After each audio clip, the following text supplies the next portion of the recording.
just cleaned this out, and it had a marked or a definite effect on my revving between 4,000 and 6,000 revs, where my car sort of held back and was retarded or felt like it was sort of struggling a little bit. It hasn't done it since, so cleaning this thing out's really worked.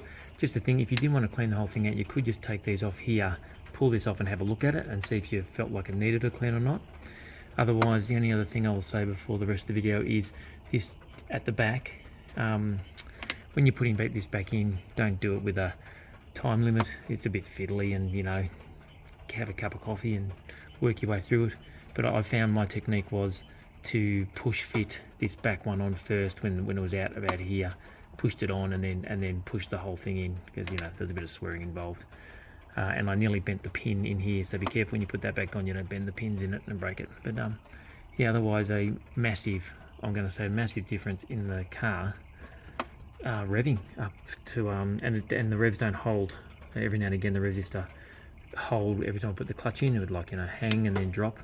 Hasn't done that since. So whether it's placebo or whether it's real, I don't know, but cleaning this thing out was definitely worth it.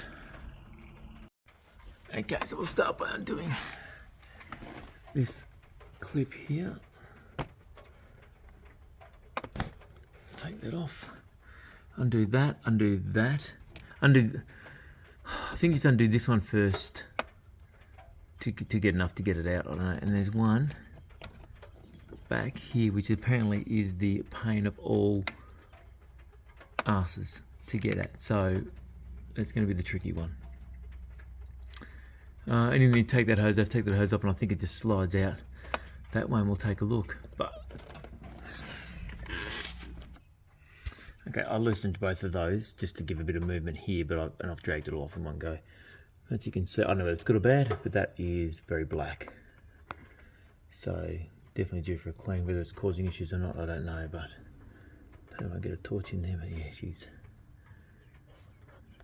pretty black in there. Also using one of those little bendy extending things. I'm going to try to use that to get that one that's way around under here, under the back. So see how we go. So I've just used a screwdriver to help wedge that out, so I can't hold in the screwdriver at this end. I put a little bit of WD-40 on the rubber bit there, and I've just sort of pivoted on my hand. It was enough to get this thing moving to the right. That down the back was a bit of a pain to get out. Not pain, but you know, poked at it with a, but it was okay. And this is just sliding out now. Okay, there you go. Just sort of, yeah, I'll just slide that out to the right. That is out. Another unit, a little Boshy banger there. That's what it's supposed to look like. Look through it, but I haven't got a very good light here.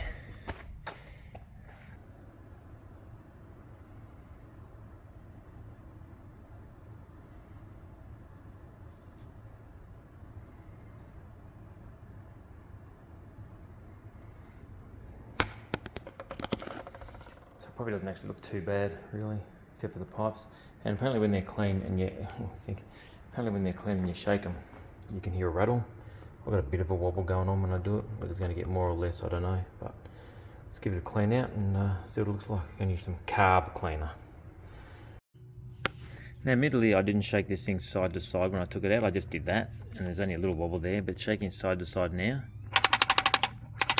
Now, I don't know whether I would have come across that if it was. I reckon that she's freed up quite a bit, so I've given it a clean out in there. It's not perfect, but just hearing that rattle, I want to give that a bit of a better clean. That you can see, I don't know if I can wobble it, and you can see the black bit, a little bit left in there, but it's pretty good, heaps better than what it was. So I'll give that a little bit of a run with a screwdriver and a cloth just to clean it, and then we'll put it back in and see what happens.